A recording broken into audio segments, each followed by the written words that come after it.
కొద్దిసేపు వాక్యాన్ని ధ్యానించుకున్నాం. అపోస్తలుల కార్యములు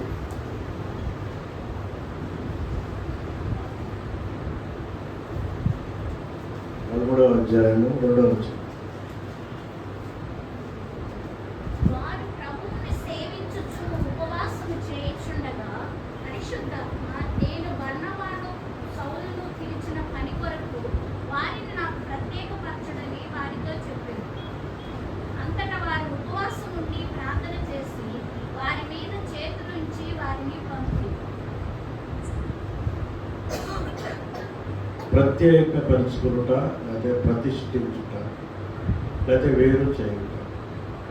ఉపవాసము ప్రార్థన ఎక్కువగా మరి ఉన్నటువంటి మొట్టమొదటిగా ఏర్పడిన నూతన సంఘం అపోస్తలిక్ చర్చ్ స్టార్ట్ అయినప్పుడు ఉన్నటువంటి వారిని ప్రత్యేకపరచడం అనేది జరిగింది.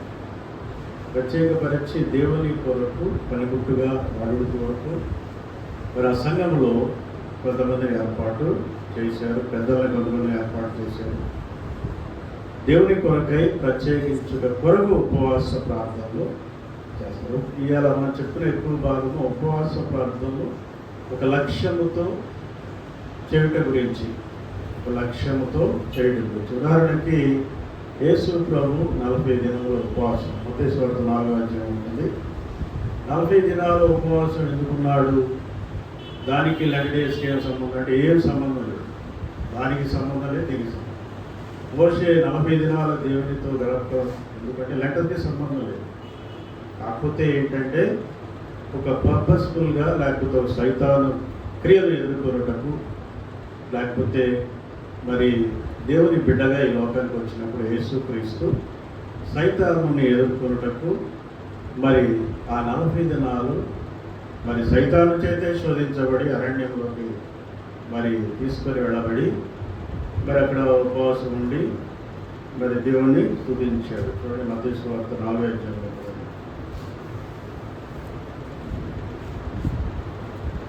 ఇక్కడ శోధనలు కూడా 3 రకాలైన శోధనలు చూస్తాము.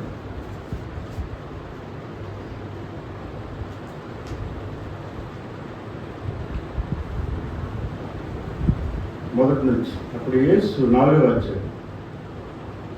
యేసు అపవాది చేత శోధించబడుటకు ఆత్మ వలన అరణ్యంలో కొనిపోబడి 40 దినములు 40 రాత్రులు ఉపవాసం నుండి ఆయన ఆకలి. ఎందుకంటే రాబో శోధన ఈ లోకంలో మరి దేవుని పని ఉంది ఈ లోకంలో.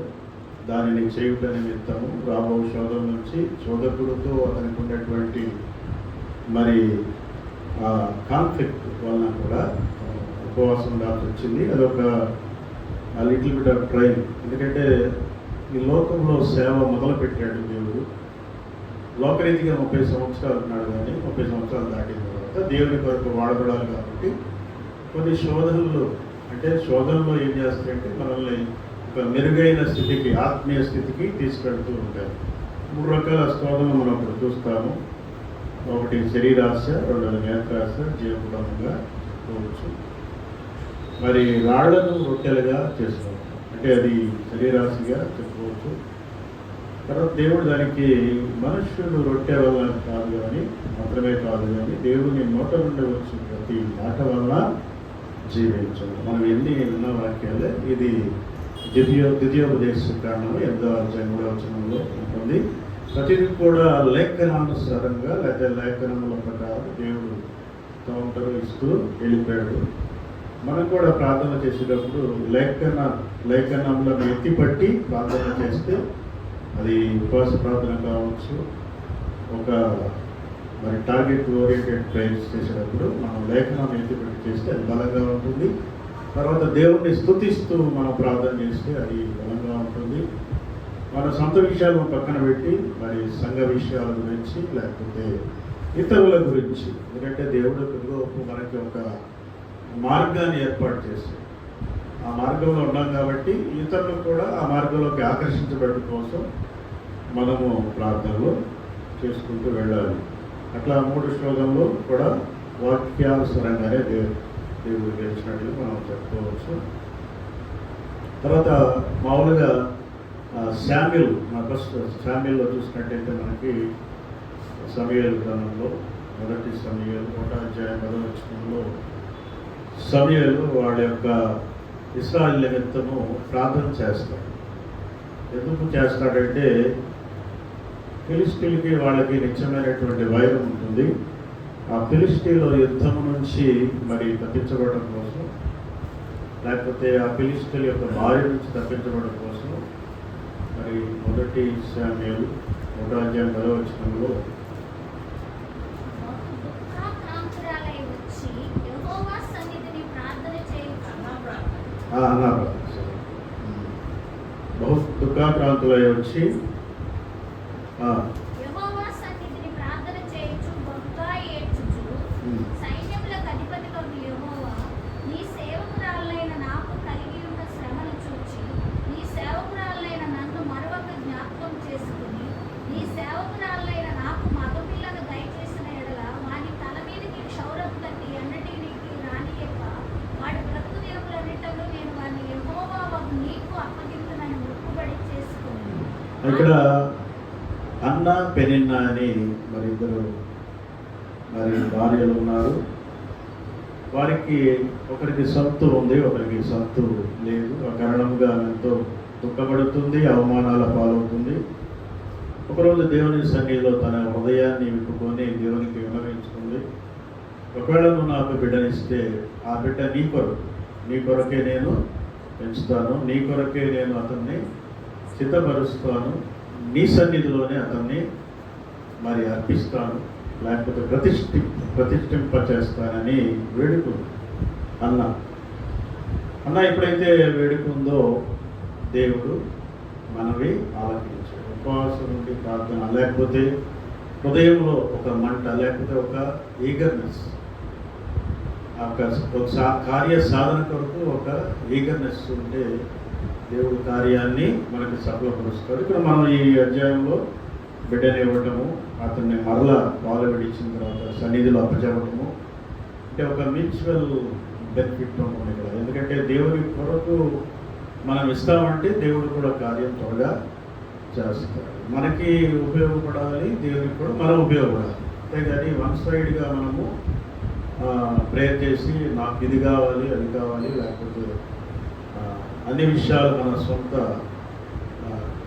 సొంత ఆలోచనల ప్రకారం మనం చేసుకుంటే దేవుడు ఒకసారి ఆ ప్రార్థన వినకపోవచ్చు. అందువల్ల ఏదైనా మనం చేసేటువంటి ప్రార్థనలు అవి దేవునికి తన చిత్తానికి కూడా ఉపయోగపడేట్టుగా ఉండేట్టుగా ఉంటే మంచిది. తర్వాత మనం ఉపవాస ప్రార్థనలు ఎందుకు చేస్తాము అనే ప్రశ్న చూస్తే మరి మత్తయి సువార్త 17వ అధ్యాయంలో విశ్వాసంలో మనం వృద్ధి చెందుట కొరకు ఉపవాస ప్రార్థన మనము చేస్తాం. ఎందుకంటే విశ్వాసంలో మనము ఒక్కోసారి బలహీనం అయిపోతాం, అల్ప విశ్వాసం అవుతా ఉంటాం, స్వల్ప విశ్వాసం అవుతాం. మరి సరైన ఉపవాసము చేసినా కానీ విశ్వాసంలో బలహీనం కాకుండా మత్తయి సువార్త 17వ అధ్యాయము 19వ వచనంలో మనం చూసినట్లయితే, తరువాత శిష్యులు ఏకాంతముగా యేసునొద్దకు వచ్చి మేము ఎందుచేత దాన్ని వెళ్ళగొట్టలేకపోతామని అడిగిరి. అందుకైనా మీ అల్ప విశ్వాసము చేతనే మీకు ఆవగించంత విశ్వాసం ఉండిన ఎడల ఈ కొండను చూచి ఇక్కడి నుండి అక్కడికి పొమ్మనగానే అది పోవును. మీకు అసాధ్యమైనది ఏదీ ఉండదని నిశ్చయముగా మీతో చెప్పుచున్నానని వారితో అన్నాడు. ఇక్కడ శిష్యులతో అంటున్నాడు, మరి ఆ దయ్యం ఎందువల్ల అడగకపోతుంది అని అడిగినప్పుడు స్వస్థత జరగాలంటే మీకు విశ్వాసంలో బలహీనలు కాకుండా చూసుకోవాలి. మరి ఎందుకని మేము ఆ దయాన్ని వెళ్ళగొట్టలేకపోయామంటే విశ్వాసంలో మీరు బలహీనలు కాబట్టి. ఆవగింజంత విశ్వాసం ఉంటే కొండ వెళ్ళి చెప్తే సముద్రంలో పడమంటే పడింది. అంటే విశ్వాసంలో బలహీనలుగా ఉన్నప్పుడు ఉపవాస ప్రార్థన చేసినా కానీ మనవి వినడు. విశ్వాసం ఎట్లా ఉండాలంటే దేవా ఈ కార్యం నువ్వు చేస్తావనే నమ్మకంతో. మరి యేసు ప్రభు మరి అక్కడ లాజరు సమాధి కూడా ఎటువంటి ప్రార్థన చేస్తాడు, ఎంతో విశ్వాసంతో ప్రార్థన చేస్తాడు. దేవా ఇక్కడ ఒక అద్భుతము చేయబోతున్నావు, వీళ్ళందరూ చూసే విధంగా దీన్ని కార్యమును చేసినందుకు నీకు వందనాలని చెప్తాడు. ముందుగానే థ్యాంక్స్ చెప్తాడు, యెహోవా దేవునికి చెప్తాడు. అందువల్ల మనము కార్యము డౌట్ఫుల్గా మనం ప్రార్థనలో చేయాలి. మనకి విశ్వాసంలో బలంగా ఉన్నప్పుడు చేసే ప్రార్థన ఆలోచన. మనం ఎక్కువగా మనము విశ్వాసంలో ఎక్కువగా మనం అంత బలంగా ఉండకపోవచ్చు. ఒకసారి మరి ఐహిక చింతల వల్ల కానీ, లేకపోతే లోకంలో ఉన్నటువంటి శోధనల వల్ల కానీ మనం అంత బలముగా లేనప్పుడు మన ప్రార్థన దేవుడు అంగీకరించు. ఎప్పుడైతే దేవుని చిత్తానికి లోబడి దేవుడు ఈ కార్యం చేస్తాడు అని ఒక బలమైన విశ్వాసంతో మనం ప్రార్థించినప్పుడు దేవుడు ఆ ప్రార్థనలో ఆలకిస్తాడు. తర్వాత హెబ్రీ పత్రికలో మనం చూసినట్లయితే మరి అబ్రహాముకి దేవుడు ఒక విశ్వాసుల తండ్రిగా చెప్పుకుంటారు. 11వ అధ్యాయం 17వ వచనంలో అబ్రహాము విశ్వాసమును బట్టే ఇస్సాకును బలిగా అర్పించడానికి ఆ మొరియా కొండకు తీసుకువెళ్ళాడు. మరి ఆయన దేవుడు 15వ అధ్యాయంలో ఏమంటాడంటే నీకు ఇచ్చిన సంతానం, లేకపోతే నీ వలన వచ్చినటువంటి సంతానమే నీకు వారసత్వం అయ్యింది అని చెబుతాడు. అయినప్పటికీ మరి యెహోవా దేవుడు అడిగాడు, ఏమని, నీ బిడ్డను నాకు బలిగా అర్పించాడు. ఒక టెస్టింగ్ పెట్టాడు. 11వ అధ్యాయం 17వ వచనం.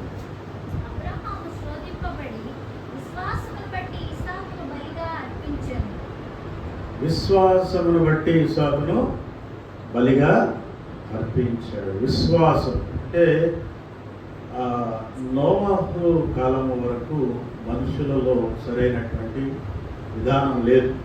కానీ నోవాహు కాలంలో ఒక నీతిమంతుడు నోవాహు పొందాడు కాబట్టి నోవాహునే దేవుడు ఆ రక్షణ వడలో చెప్పించి వాళ్ళని మాత్రమే మరి రక్షింపగలిగాడు. దాని తర్వాత జరిగేటువంటి చాలా జనరేషన్స్లో మనం చూసినట్లయితే దేవునితో మనుషులకు ఇంటరాక్షన్ లేదు. అప్ టు అబ్రహాం వరకు కూడా దేవునితో మనుషులకు అంత జాడలేదు, ఇంటరాక్షన్ కూడా లేదు. అందుకని విగ్రహారంలోకి వెళ్ళిపోయాడు. సమస్తం భూలోకం అంతా విగ్రహారంలోకి. ఈ మధ్యకాలంలో నిమ్రోద్ వస్తాడు, పెద్ద రాజు.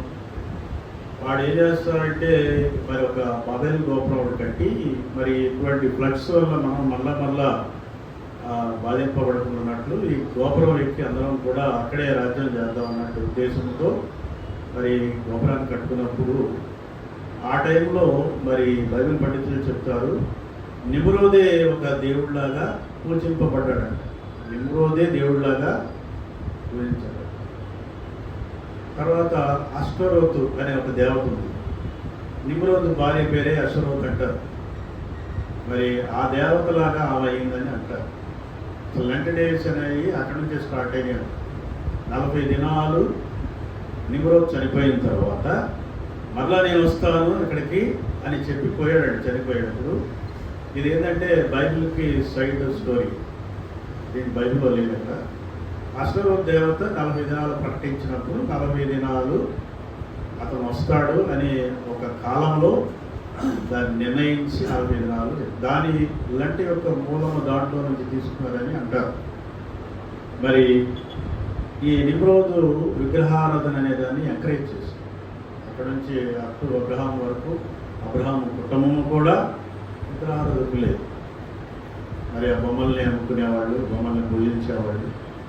తర్వాత అబ్రహాముని దేవుడు దర్శించినప్పుడు 12వ అధ్యాయం ఆదికాండంలో అక్కడ నుంచి ఒక దేవుని కోసం డెడికేషన్ చేసుకునేటువంటి నేచర్ ఆయనలో ఉంది కాబట్టి ఆయన్ని చూజ్ చేసుకున్నాడు. మరి మనల్ని దేవుడు చూజ్ చేసుకోవాలంటే దేవుని కోసం ఏదైనా వదులుకుంటామా, లేకపోతే ఏదైనా మనము డెడికేట్ చేయగలమా? మన యొక్క ఎఫెక్షన్స్, లోకరీతిగా ఉన్నటువంటి ఎఫెక్షన్స్ కానీ ఐహిక చింతల్లో నుంచి కానీ కొంతవరకు మనం పక్కన పెట్టగలిగినప్పుడు దేవుడు దృష్టిస్తాడు. అటువంటి వాడు అబ్రహాం. అందుకని ఇది రిలేటెడ్ వచ్చిన 11:17 ఆ విశ్వాసం ఉంది కాబట్టి అబ్రహాముకి దేవుడు చూస్ చేసుకున్నాడు. విశ్వాసం ఉంది కాబట్టి అబ్రహాము మరి దేవుడు తీసుకున్నా కానీ మరలా నాకు ఇస్తాడు. 100 సంవత్సరాలప్పుడు మరి 20 సంవత్సరాలప్పుడు వాగ్దానం, 100 సంవత్సరాల పిల్లలు మరి ఇవన్నీ చూస్తూ ఉంటే దేవుడు శక్తిమంతుడే. బాధ ఉంటుంది, బాధ ఎందుకుంటుంది, ఒకే ఒక పిల్లవాడు లేకపోతున్న పిల్లవాడు బలిగాయం అంటే ఇవ్వటానికి వెనుకాడాలి. అందుకనే అతని యొక్క విశ్వాసం అక్కడ మరి పరీక్షించబడింది. మన విశ్వాసం కూడా పరీక్షించబడుతున్న సమయంలో శోధనలు వస్తాయి. దీన్ని బట్టి మనకు అర్థమయ్యేది ఏంటంటే అబ్రహాంకి ఎటువంటి శోధనలు అయితే వచ్చినాయో అటువంటి శోధనలు కూడా విశ్వాసం పరీక్షించబడినప్పుడు వస్తాయి. అప్పుడు మనం ఉపవాస ప్రార్థనలో చేయాలి. ఉపవాస ప్రార్థనకి ప్రతి ఒక్క వచనం లింక్ ఇది. తర్వాత యాకోబు పత్రికలో మనం చూసినట్లయితే 1వ అధ్యాయం 6వ వచనంలో మనం ప్రార్థించేటప్పుడు సందేహించకూడదు, డౌట్ఫుల్గా చేయకూడదు, విశ్వాసముతో అడగాలి. విశ్వాసముతో అడగాలి. 1వ అధ్యాయము 6వ వచనం యాకోబు పత్రిక. అయితే అతడు ఏమాత్రమును సందేహింపక విశ్వాసముతో అడగవలెను. సందేహించువాడు గాలి చేత రేపబడి ఎగిరిపడి సముద్ర తరంగంలో పోతుంది. అంటే సందేహించేవాడు మనసు ఎట్లా ఉంటుంది? గావరింగ్ అంటారు. అంటే రేపబడుతూ ఉంటుంది, నిలకడ లేనటువంటి స్థితి. అది విశ్వాసానికి సాదృశ్యం కాదు, అది ఆపోజిట్ వర్డ్. గావరింగ్ అనేది ఫెయిత్ఫుల్నెస్కి మరి అది ఆపోజిట్ వర్డ్. మరి సందేహింపక విశ్వసించాలి. ఎందుకంటే దేవుడు చెప్పే మాటలన్నీ మనం సందేహాత్మకముగానే ఉంటాయి. కుటుంబంలోంచి సృష్టిని సృష్టించిన దేవుడు కాబట్టి ఆయన చెప్పే మాటలు ఆత్మీయ దృష్టిలో, ఆత్మీయ కోణంలోనే. బైబిల్లో ఏదైనా కానీ ఆత్మీయ దృష్టి, ఆత్మీయ కోణంలో చూస్తే మాత్రం మనకి అర్థమవుతాయి. కానీ మామూలుగా లోకరీతిగా అది అసాధ్యమే ఇది అసాధ్యమే అని చూస్తాం.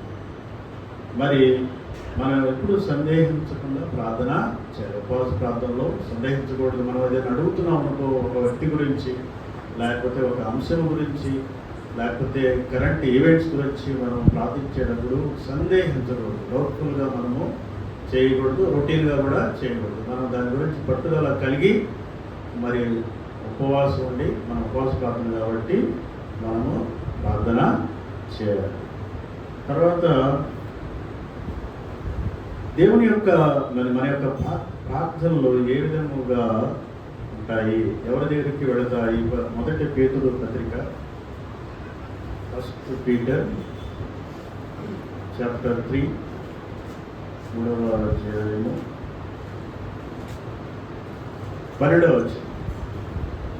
ప్రభువు కన్నులు నీతిమంతుల మీదను ఆయన చెవులు వారి ప్రార్థనల వైపును ఉన్నవి గాని ప్రభువు ముఖము కీడు చేయి వారికి విరోధంగా ఉన్నది. ప్రభువు కన్నులు నీతిమంతులే ఎవరు? దేవుని బట్టే మనం నీతిమంతులు. మనం నీతిమంతులు ఎప్పటికీ కాము, ఎవరము కాము. విశ్వాసం మాత్రమే, కేవలం ఫెయిత్ఫుల్ సర్వెంట్స్ టు గాడ్. మనం నీతిమంతులము కాము. కానీ నీతిమంతులు అంటే ఎవరంటే ఆయన చేత అంగీకరించబడిన వారు మాత్రమే నీతిమంతులుగా చెప్పబడతారు. ఏబు నీతిమంతుడు, ఎందుకంటే ఆ ఊరు దేశంలో అంత గొప్పవాడు ఎవరు లేరు. అతను శోధనలకి తట్టుకోగలడా లేదా అని దేవుడికి తెలుసు.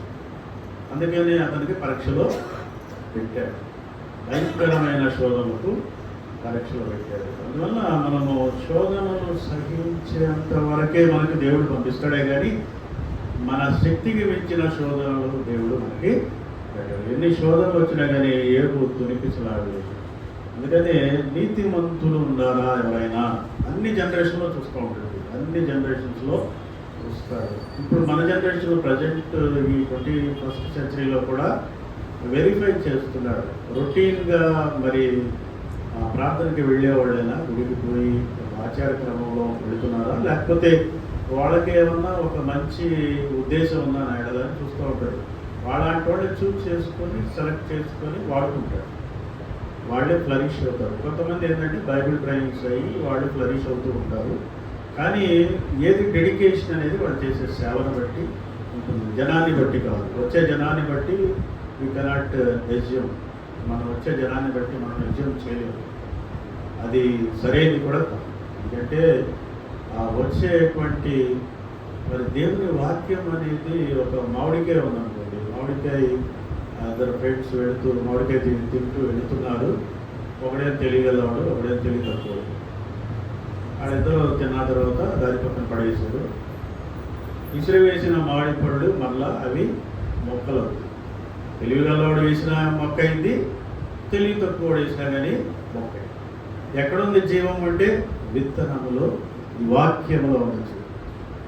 అందుకనే ఎవరు చెప్పినా కానీ వాక్యములో ఉన్న జీవాన్ని మనము గ్రహింపు కలిగి ఉండాలి. అంతేగాని మా నాయన చెబితే చాలా బాగుంటుంది, చక్కగా పెద్ద గొప్ప గొప్ప బోధకులను దేవుడు ఇచ్చాడు, దానికి దేవుడికి వందనాలు తెలియజేసుకోవాలి.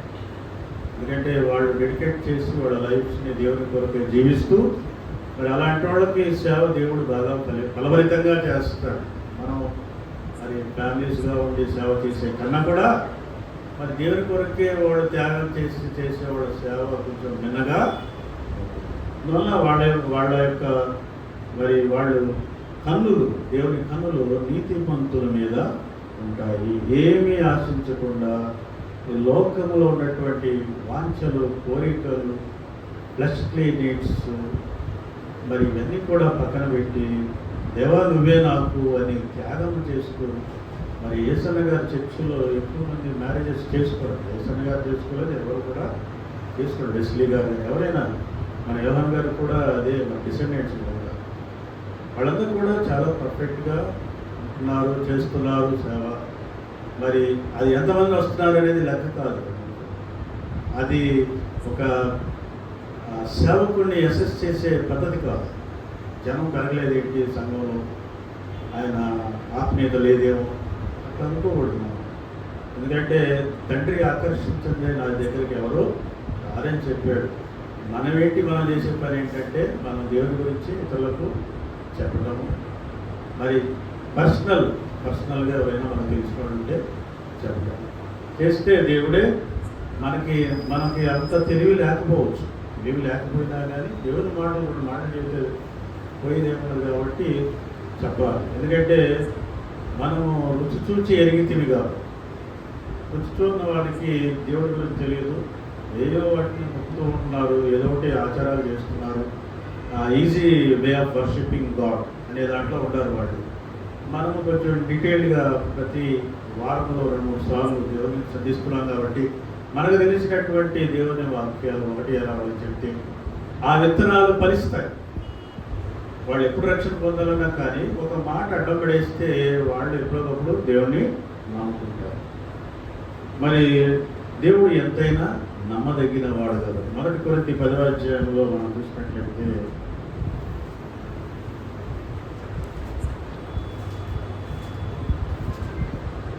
10:13 సాధారణంగా మనుషులకు కలిగే శోధన తప్ప మరి ఏదీ మీకు సంభవించలేదు.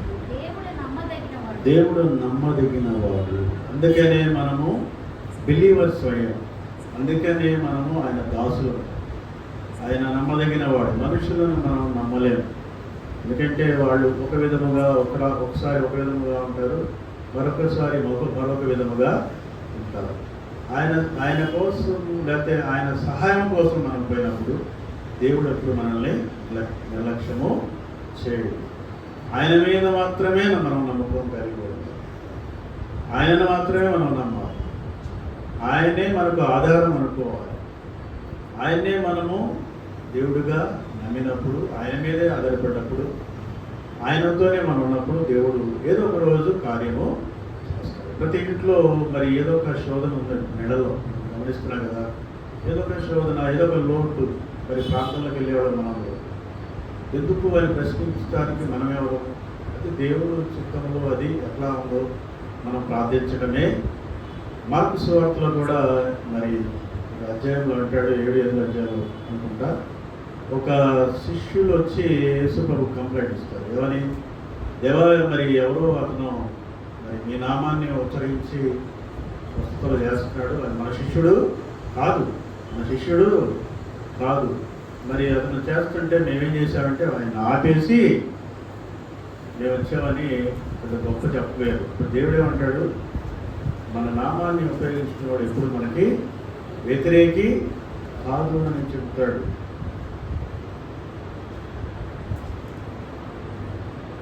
మార్క్స్ వార్తలో ఉంటాడు.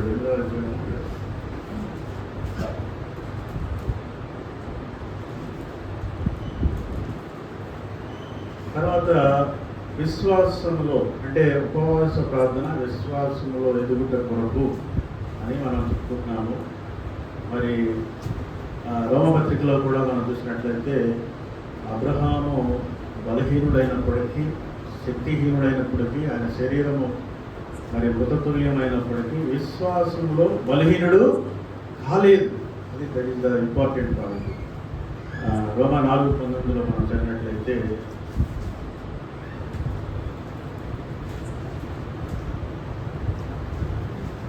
మరియు అతడు విశ్వాసమునందు బలహీనుడు కాక రమారమి 100 ఏండ్ల వయసు గలవాడై ఉండి అప్పటికి తన శరీరము మృతతుల్యమైనట్టును శారా గర్భమును మృతతుల్యమైనట్టును ఆలోచించను గాని అవిశ్వాసం వల్ల దేవుని వాగ్దానమును గురించి సందేహింపక దేవుని మహిమపరిచి ఆయన వాగ్దానం చేసిన దాన్ని నెరవేర్చుటకు సమర్థుడని రూఢిగా విశ్వసించి విశ్వాసం వల్ల బలము ఉంది.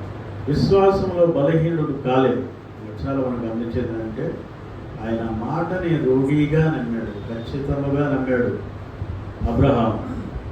మరి అంతగా నమ్మాడు కాబట్టి దేవుడు అతన్ని అవమానపరచలేదు, దేవుడు అతన్ని మరి తృణీకరించలేదు, దేవుడు ఆయన తోలనాడలేదు, ఒకటి మరి కుమారుడిని ఇచ్చాడు. మరి అట్లాగే పౌలు శీలలు కూడా వాడి యొక్క విశ్వాసాన్ని చూస్తే చాలా ఆశ్చర్యం వేస్తుంది. వాళ్ళకి బండలు వేసి మరి దుమ్మిగా వచ్చి కొట్టారు. ఫస్ట్ ఆయన లాక్కెళ్ళారు, బండలు వేశారు. బండలు అంటే చెక్కలు లాంటివి బిగించారు, తీసుకెళ్ళి మరి ఆ చెరసాల్లో ఫిక్స్ చేశారు వాటిని. అయినా కానీ వాడి పాటలు పాడడం కానీ, కీర్తనలు, దేవుని స్తుతించడం, ఇవన్నీ కూడా అక్కడ చేస్తున్నారు. ఇప్పుడు ఒక అద్భుతము జరిగింది. మాకు అన్నీ తెలిసినవి ఇవన్నీ. ఇక్కడ జరిగినటువంటి అక్కడ ఉన్నటువంటి చెరసాల యజమాని, అయ్యలారా నేను ఏమి చేయాలని ఎవరైనా అడుగుతారా? మనల్ని నాకు ఈ సమస్య వచ్చింది, ఏమి చేయాలని క్రైస్తవం ఎవరైనా అడుగుతున్నారంటే మనలో ఏదో ఒక ప్రాక్టీస్ ఉంది. క్రీస్తుకు సంబంధించినటువంటి సువాసన గుబాళించినప్పుడు మనలో ఎవరైనా అడుగుతారు, దీని మీద ఒక సలహా ఇవ్వమని. మనలో మరి అందరిలాగే ఉంటే మనం కూడా అందరిలాగే మనము అదే మార్గంలో పోతూ ఉంటే మరి మనల్ని ఎవరు గమనించరు. ఇప్పుడు వాళ్ళు భూకంపం వచ్చి అందరూ ఖైదీలంతా చీకటి పడిపోయి అంత గందరగోళంగా ఉంటే లైట్ తీసుకొని చూస్తే ఇవేం భయపడుతూ అందరం మేము ఇక్కడ ఉన్నప్పుడు ఒక ఆయనకి నమ్మకం కలిగింది. వీళ్ళు పాడే పాటలు ఇక్కడ దేవుడు తక్కువవాడు. ఎందుకంటే వాళ్ళు పారిపోయే దొంగలు కాదు, దేవుని చేత పట్టబడిన దొంగలు. దేవుని చేత పట్టబడిన దొంగలు. అందుకనే వాళ్ళకి అదే రాత్రి వాళ్ళకి భోజనం పెట్టాడు, వాళ్ళ యొక్క గాయాలను శుభ్రం చేశాడు. ఆ చెరసాల యజమాని అందరికీ భోజనాలు పెట్టాడు. తర్వాత అదే రాత్రి మరి బాప్తీసాలు కూడా తీసుకున్నాడు. అది అద్భుతం. అంటే వాళ్ళలో ఉన్న విశ్వాసము అద్భుతాన్ని రేకెత్తించే విధముగా, ఇతరులకు ఉపయోగపడే విధంగా ఉపయోగపడింది. తర్వాత ఉపవాసము ఎందుకు, లేదా ఉపవాసం యొక్క తీవ్రత ఏంటంటే పరిశుద్ధత కొరకు. ఎందుకంటే అన్నిటికన్నా ముఖ్యమైన మాట ఇది, పరిశుద్ధత అనేది. ఎందుకంటే దేవుడు పరిశుద్ధుడు కనుక మనం కూడా పరిశుద్ధులుగా ఉండాలి. సేవ చేసిన తర్వాత నేను భ్రష్టుడు అయిపోతానేమో అని తన యొక్క దేహాన్ని, శరీరాన్ని నలగొట్టుకున్నాడు. 1 కొరింథీ 9:21.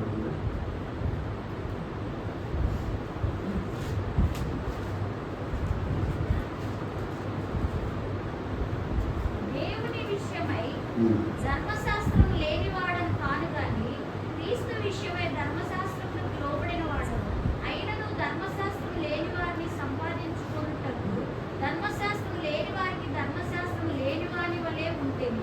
బలహీనులను సంపాదించుకున్నట్టు బలహీనులకు బలహీనుడనైతిని. ఏ విధము చేతనైనను కొందరిని రక్షింపవలెనని అందరికీ అన్ని విధముల వాడనై ఉన్నాను.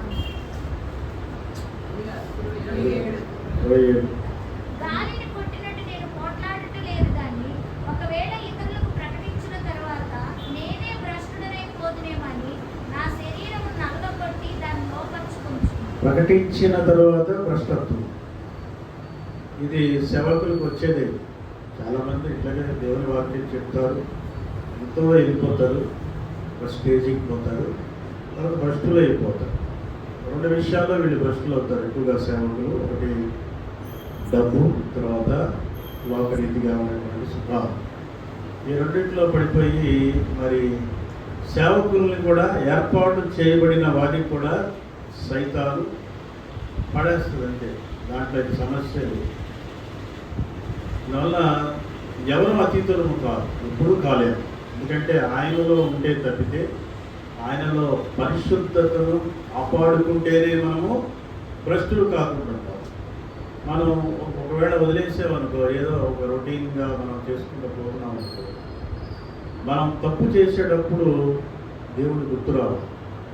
అందుకే 119వ కీర్తనలో చెప్తారు, ఉదయంలో నీ యొక్క వాక్యం ఉంచుకుంటే పాపం చేయకుండా. వాక్యాన్ని మనం మరి అందరికీ తప్పు చేసే అవకాశాలు వస్తాయి. ప్రతి ఒక్కరికి నేను 7 సంవత్సరాలు చదివాను, ఏసీ కాదు, కోటికేషన్ కాదు, తర్వాత బీడీ చేశాను. మరి దేవుడి వాక్యం నాకు ఎదురే చేయాలన్నా కానీ చదవాలి. అందరూ ఏవో చెప్తూ ఉంటారు కానీ నేను వాళ్ళతో సాంగత్యం చేశాను. తర్వాత మనకంటూ ఒక సాక్ష్యం ఉండాలి. మన ఇతరులకు చెప్తున్నామంటే మనం కూడా కొద్దిగా గొప్ప ఏ విషయంలో నువ్వు తీరుస్తున్నావో ఆ విషయంలో నువ్వు నిందలేని వాడైనప్పుడే నువ్వు తీర్పు తీర్చమంటాడు దేవుడు.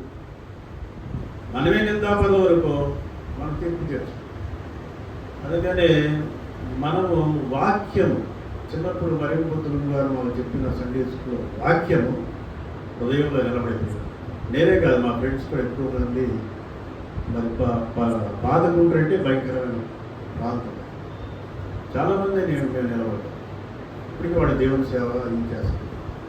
మా Sunday school students speakers, international speakers కూడా.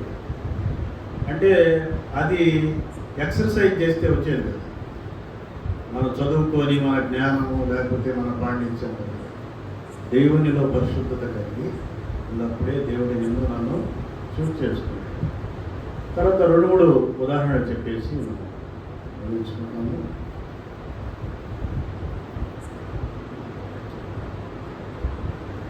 న్యాయాధిపతుల గ్రంథం 20వ అధ్యాయంలో మనకి మొట్టమొదటి టెక్స్ట్ చూస్తే అర్థమవుతుంది. అక్కడ ఏంటంటే ఇజ్రాయేలీలో 11 గోత్రాలు ఒక చోట, బెన్యామీన్ గోత్రం ఒక చోట. సరే ఇజ్రాయేలీలు అడగటానికి వచ్చాడు ఒకటి బెన్యామీన్ గోత్రాన్ని. ఏమని? ఈ అంతా అన్నదమ్ములే కాబట్టి లేవీయుడు ఒకడు ఆశ్రయం కొరకు బెన్యామీన్ గోత్రంలో ఉన్నటువంటి స్థలానికి వెళ్ళాడు. తన ఉపపత్నితో కూడా వెళ్ళాడు. భార్యతో రాయబడ్డాడు, ఉపపత్నితో వెళ్ళాడు. వెళ్ళినప్పుడు వాళ్ళు ఏం చేశారంటే ఆ ఇంటికి వెళ్ళి ముట్టడి చేసి తుమ్మిగా ఆ ఉపపత్నిని పాడు చేసే టైంలోనే ఆమె చనిపోయింది. అప్పుడు ఈ లేవీయుడు ఏం చేస్తారంటే ఆ ఉపపత్నిని ముక్కలుగా నరికి ఈ ఇశ్రాయేలుని పంపిస్తాడు. చూడండి, నాకు బెన్యామీనీలు ఏ విధంగా చేశారు అని చెప్పగానే ఇజ్రాయేలు ఏముందిలే అని వాళ్ళ మీద యుద్ధానికి బెన్యామీనులు ఫస్ట్లో ఒక 20,000 మంది పైన చంపేస్తారు. ఇజ్రాయేల్ అందరూ ఉంటారు కానీ వాళ్ళు ఏముందిలే ఒక్కళ్ళే చిన్న గోత్రం వెళ్ళినట్టుగా లెక్కలేక రెండోసారి కూడా పోతారు. దేవుణ్ణి అడిగిపోతారు రెండోసారి, దేవా ఏ గోత్రాన్ని పంపించమంటూ వాళ్ళ యుద్ధానికి వాళ్ళు బాగా యుద్ధ నైపుణ్యం నేర్చుకున్నారు అంటే యూదా గోత్రం అన్నారు. యూదా గోత్రం పోయి యుద్ధం చేస్తే వాళ్ళు కూడా అడుగుతారు. తర్వాత ఉపవాసం ఉండి ప్రార్థన చేస్తాడు. అన్నమాట చదవండి 20-26 జడ్జెస్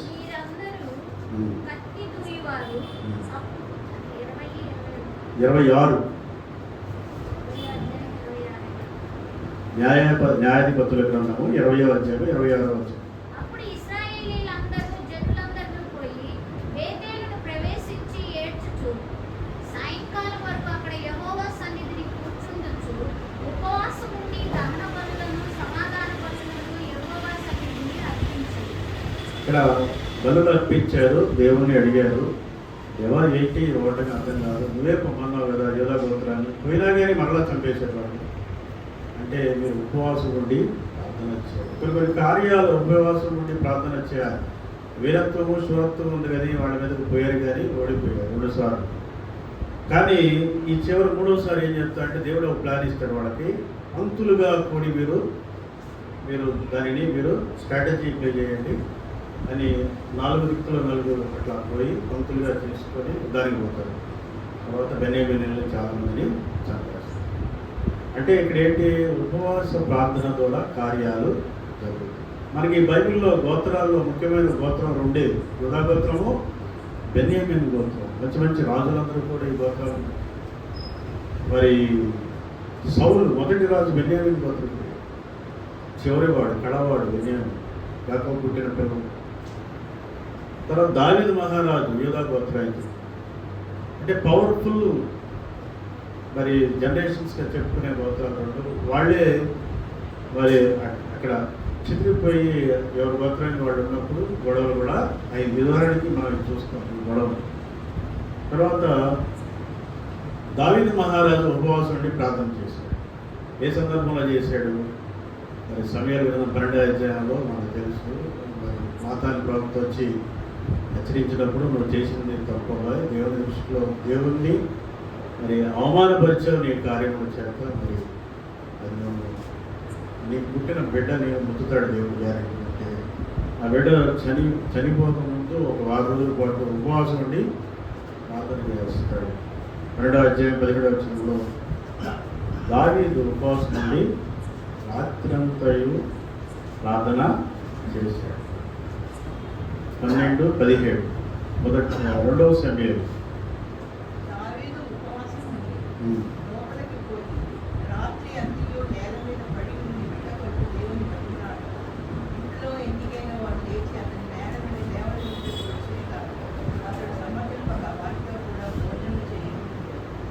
ఉపవాసం ఉన్నాడు. ఆయన టార్గెట్ ఏంటంటే బిడ్డని బ్రతికిస్తాడు. బిడ్డ మొత్తబడి రోగంలో మంచంలో పడి ఉన్నాడు. బిడ్డ దేవుడైనా దయ చూపిస్తాడు. దేవా తప్పైపోయింది దేవా అని బ్రతిలాడుతున్నాడు దేవుడిని. కానీ దేవుడు సరిపోతాడు. ఎందుకంటే దావీదు నీ ఏర్పాటు చేసుకోబడినటువంటి వ్యక్తి దారుణమైన పని చేశాడు కాబట్టి దేవుడు కూడా ఇష్టపడాలి. తర్వాత 21వ వచనంలో బిడ్డ చనిపోయిన తర్వాత ఉపవాసం వదిలేసి చక్కగా భోజనం చేస్తారు. వాళ్ళు అడుగుతారు, ఎందుకయ్యా మరి చనిపోక ముందే ఉపవాసం ఉంచాడు, చనిపోయిన తర్వాత చక్కగా భోజనం చేస్తున్నావు అంటే, బ్రతుకుతాడనే ఆశతో నేను ఉపవాసం ఉండి ప్రార్థన చేశాను, కానీ దేవుడు తీసుకున్నాడు. ఆయన తీసుకున్న తర్వాత మనం ఏమీ చేయలేము కాబట్టి ఉపవాసాన్ని వీడి నేను మరి ఉన్నానని. అట్లా మనం ఓల్డ్ టెస్ట్మెంట్లో మరి ఫాస్టింగ్ ప్రేయర్ యొక్క ప్రాముఖ్యతని చెప్తున్నాం. అహాబు రాజు మనకు తెలుసు, మొదటి రాజుల గ్రంథంలో ఉంటాడు. ఆయన కాలంలో దారుణాలు జరిగినాయి. యెజ్బెల్ అనేటువంటి భార్య ద్వారా మరి అన్నీ మనకు తెలిసినవన్నీ. మరి ఆయన యొక్క వచ్చి ప్రవక్త వచ్చి చెప్తాడు, నీ రక్తాన్ని లేకపోతే భార్య రక్తాన్ని కుక్కలు నాగుతాయి, ఆకాశ పక్షులు తింటాయి అని చెప్పి వెళ్ళిపోయిన తర్వాత అప్పుడు రియలైజ్ అయ్యి దేవ ఒకసారి నన్ను జ్ఞాపకం చేసుకోండి, ఒకసారి నన్ను. అది చూడండి, అది చదువుదాం. మొదటి రాజు 21-27.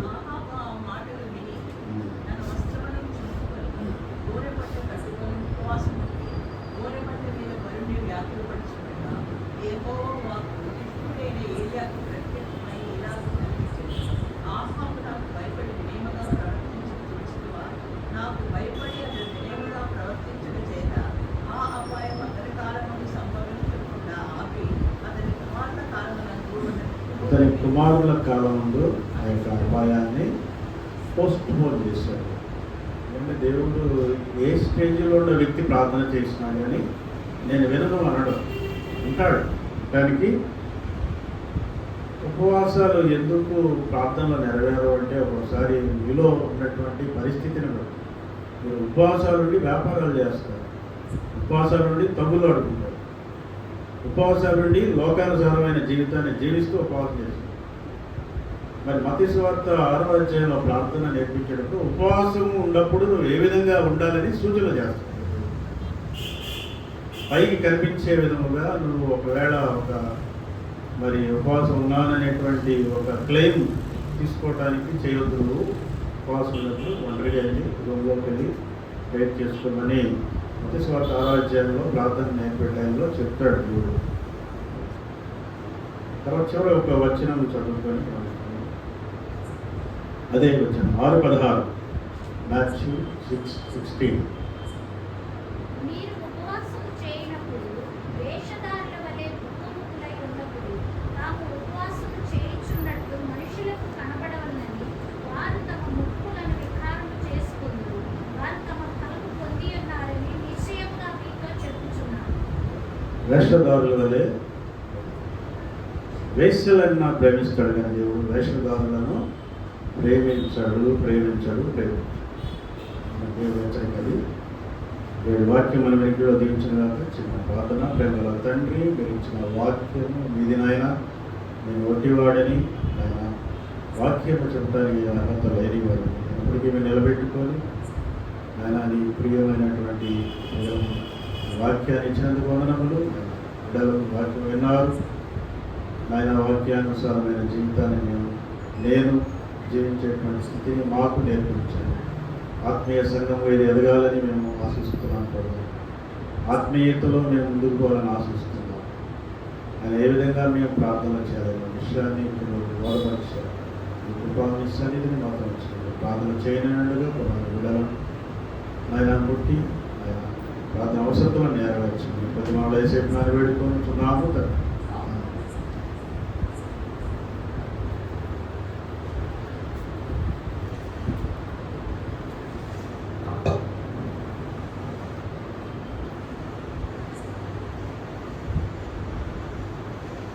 మహాపరిశుద్ధుడు తండ్రి, మా గొప్ప రాజానైనా ప్రేమ కలిగిన రాజా, గడిచిన ఉపవాస దినం నుంచి ఉపవాస దినం వరకు మమ్మల్ని రెక్కల చాటును భద్రపరిచి మరలా నీ వాక్యం వినే భాగ్యాన్ని ఇచ్చిన